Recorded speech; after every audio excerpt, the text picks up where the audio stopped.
नर्मदा नदी के किनारे एक पाकड़ का पेड़ था। उस पर एक चील रहती थी और पेड़ के नीचे खोड़र था, उसमें सियारिन रहती थी। दोनों में बहुत दोस्ती थी। एक दिन महिलाएं जिउतिया का व्रत थी। चील देख के आई, सियारिन से कही कि हम तो व्रत रहेंगे।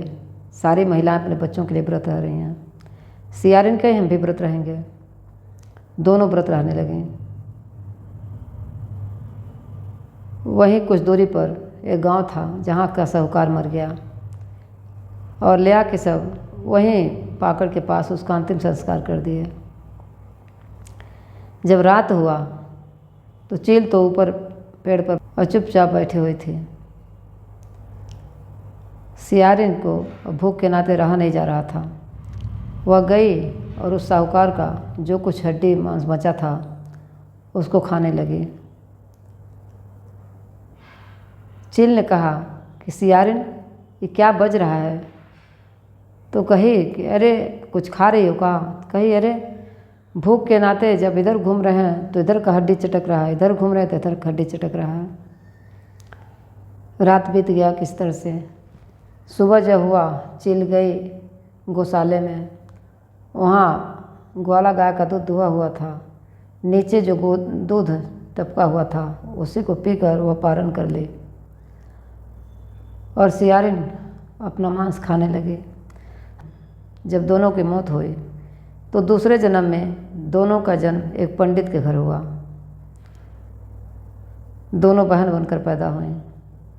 एक का नाम था शीलवती, एक का नाम था कपूरवती। शीलवती का विवाह एक सेठ के यहाँ हुआ और उसी राज्य में राजा के यहाँ कपूरवती का शादी हुआ। शीलवती के 7 पुत्र हुए और कपूरवती के जो भी पुत्र होता था मर जाता था। शीलवती का पति उसी राजा के यहाँ काम करता था। जब उसके बच्चे बड़े हुए तो बच्चे भी वहीं काम करने लगे। कपूरवती उनके बच्चों को देखकर दुखी हो जाती, बहुत जलने लगी। एक दिन राजा से कहकर धड़ से अलग करवा दिया और उसे एक सोने की थाल में सजा कर रख दी, लाल कपड़े से ढक दी और उसे नौकरों से कहकर शीलवती के घर ले जाने के लिए कह दिया। रास्ते में जितवंधन भगवान आए और मिट्टी का सिर बनाकर उन बच्चों के धड़ से लगा दिया और अमृत छिड़क दिया, जिससे वो बच्चे फिर जिंदा हो गए। कपूरवती जो शीलवती के यहाँ बच्चों का सिर भेजी थी वह सब फल फूल बन गया। वो सब ले गए। शीलवती देखी, बहुत खुश हुई और देखी तब तक उससे 7 बच्चे आ गए। कुछ देर के बाद कपूरवती सोची कि देखें उसके यहाँ क्या हो रहा है। तो वह गई तो जब देखी कि 7 बच्चे वहीं हैं तो बेहोश हो गिर पड़ी।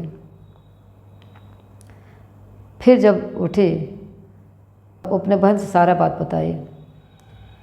जितवंधन महाराज की कृपा से शीलवती को पूर्व जन्म की सारी बातें याद आ गईं और वह कपूरवती से बोली कि बहन, पूर्व जन्म में हम दोनों ने व्रत किया था।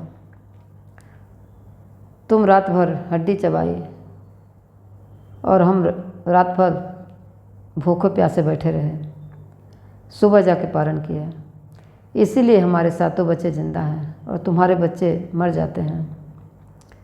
अगली बार जब जिउतिया का व्रत आएगा तुम भी ऐसे ही व्रत करना।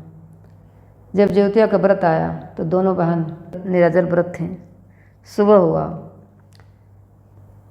तो दोनों ने पारण किया। फिर उसके बाद जो पूर्वती के जो भी बच्चे पैदा हुए वह जिंदा हुए